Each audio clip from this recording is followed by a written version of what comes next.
لیکن اس کو چھوڑ کر جموں کشمیر جو ایک پولیٹیکل مسئلہ ہے اور اس کا ایک پولیٹیکل سلیوشن ڈھونڈنا ہے. اس بحث کے دوران بھی پرسوں چیف جسٹس صاحب نے اس چیز کو زیر نظر لایا کہ ہاں یہ ایک پولیٹیکل پروسیس ہے اور اس کے اندر ہمارے کو ایک پولیٹیکل سلیوشن ڈھونڈنے کی بھی ضرورت ہے. جہاں تک ہماری جماعت کا سوال ہے, ہم نے سب سے پہلے ہی یہ چیز جو ہے یہ پہلے دن سے کلیئر رکھی ہے, اسٹیٹ ہوڈ یا الیکشن ہمارا مسئلہ نہیں ہے. ڈیموکریسی کے اندر الیکشن جو ہے وہ ایک ٹول ہے, صرف ایک tool. Democracy in true sense ایک اصلیت میں جمہوریت کا جامہ پہنانے کی ضرورت ہے. جہاں پہ آپ ہی ایک جرنلسٹ فیٹرنیٹی میں کام کرتے ہیں, آپ دیکھتے ہیں کہ کہیں پہ آپ لوگ بات کرتے ہیں تو کیسے روکا جاتا ہے, کوئی نیوز کور کرتے ہیں تو کیسے اس کو روکا جاتا ہے. تو جمہوریت ہے لوگوں کا دل, ان کے جو جذبات ہیں, ان کا جو بھروسہ جیتنا. جب تک وہ بھروسہ نہیں جیتا جائے گا, یہ الیکشن اسٹیٹ ہوڈ یہ سارا آنکھوں کا دھوکہ ہے. اور جہاں تک ہماری بات ہے, ہماری جو لڑائی ہے وہ 370 کو لے کر ہے, جس 370 کی وجہ سے ہمارا الحاق ملک کے ساتھ ہوا. تو ہمارا ٹرانسپورٹرز ویلفیئر ایسوسیشن کے بینر تلے آج پریس کالونی سری نگر میں ایک احتجاج درج ہوا. احتجاجیوں کا کہنا ہے کہ سرکار نے کیسے ای رکشا اور SRTC گاڑیوں کو بغیر کسی روڈ پرمٹ کے شاہراہوں پر چلنے کی اجازت دی ہے. ایسوسیشن کے صدر نے کہا کہ اگرچہ ہم ای رکشا اور SRTC گاڑیوں کے خلاف نہیں ہے, تاہم سرکار نے ان 10,000 آٹو رکشاؤں کے بارے میں کیا سوچا جن کی روزی روٹی پر اثر پڑ رہا ہے. پیش ہے ہمارے نمائندے کی یہ رپورٹ.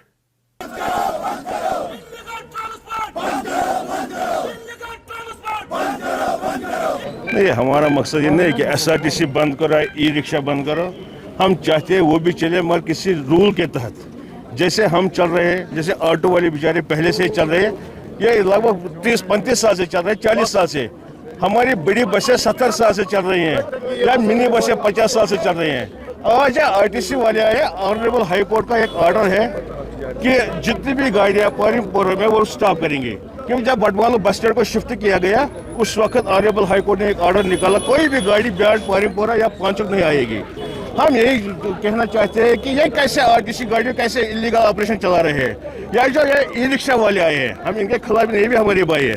مگر جو آٹو والے آلریڈی ادھر ہے 7,000 یا 10,000, پہلے گورنمنٹ نے ان کا سوچا وہ کہاں جائیں گے, ان کو کیا کرنا ہے. گورنمنٹ کو چاہیے کہ وہ دیکھے کہ اگر ہماری گاڑیاں پہلے سے ہی چل رہی ہیں, اگر کچھ نیا ان کو کرنا ہے ان کو دیکھنا چاہیے. یہ بیچارے کہاں جائے گی جو پہلے سے ہی چل رہے ہیں, ان کو کیا کرنا ہے. ایک پریس کانفرنس سے خطاب کرتے ہوئے SP کالج کے پرنسپل نے کہا کہ جو امیدوار PG UG کورسز میں داخلہ لینا چاہتے ہیں ان کے لیے SP کالج میں داخلہ شروع ہوا ہے. اور ساتھ ہی انہوں نے دعویٰ کیا ہے کہ یہ ان طلباء کے لیے ایک بہترین موقع ہے جنہوں نے ابھی تک A+ گریڈ کسی ایسے نامور ادارے میں داخلہ حاصل نہیں کیا ہے, چونکہ حال ہی میں نیک کے ذریعے SP کالج کو BA+ گریڈ کی منظوری دی گئی ہے. پیش ہے پریس کانفرنس کا یہ حصہ. نیک A+ ہم کو ملا ہے. The SP college is second to none in the union territory of Jammu and Kashmir. But یہ خوشی کی بات ہے کہ ہمیں ایسا گریڈ ملا, لیکن جب ہم دیکھتے ہیں خوشی بھی ہے لیکن تھوڑا دکھ بھی ہے. دکھ اس بات کا ہے, اگر آپ دیکھیں گے نا SP college is older than Delhi university. مطلب ہمیں اور انفراسٹرکچر کریٹ کرنے کی ضرورت ہے, ہمارے بچوں کو 100% پلیسمنٹ کی ضرورت ہے, اور اس کے لیے ہم زبردست محنت کر رہے ہیں. اور اس میں ہم آپ کا بھی ساتھ چاہتے ہیں کہ جو ہم مطلب جو آپ کو اچھا لگے, you come with ideas so that we can improve ourselves. ہم چاہتے ہیں کہ SP college being a prestigious institution, یہاں کی ایک سیٹ بھی ویکنٹ نہیں رہنی چاہیے. سو اس کے لیے اسپیشلی ہم چاہتے ہیں کہ STEM سائنس انجینئرنگ اور ٹیکنالوجی, اس میں تو میتھمیٹکس بھی آتا ہے, سو ان سبجیکٹوں میں ہم انرولمنٹ زیادہ چاہتے ہیں. برطانیہ نے واگنر گروپ پر پابندی کا حکم جاری کیا ہے اور اس گروپ کو کالعدم دہشت گرد تنظیم قرار دے کر اس کے ساتھ منسلک کسی بھی شخص کو بعض جرائم میں ملوث ہونے کے نتیجے میں 14 سال کی قید کی سزا بھی مقرر کی ہے. بیان میں مزید بتایا گیا ہے کہ واگنر گروپ کے اثاثوں کو بھی دہشت گرد املاک کے طور پر ضبط کیا جا سکتا ہے. بھارتی نژاد برطانیہ کی ہوم سیکرٹری نے کہا کہ واگنر گروپ ایک پرتشدد اور تباہ کن تنظیم ہے جس نے روسی صدر ولادیمیر پوتن کے روس کے بیرون ملک فوجی ہتھیار کے طور پر کام کیا ہے. ناظرین, اس کے ساتھ خبروں کا شمارہ اختتام کو پہنچا. اگلے شمارے میں آپ سے پھر ملاقات ہوگی اگر خدا لایا. پی نیوز کو شیئر, لائک اور سبسکرائب ضرور کیجیے گا. دیجیے اپنے میزبان بشیر ناز کو اجازت. خدا حافظ.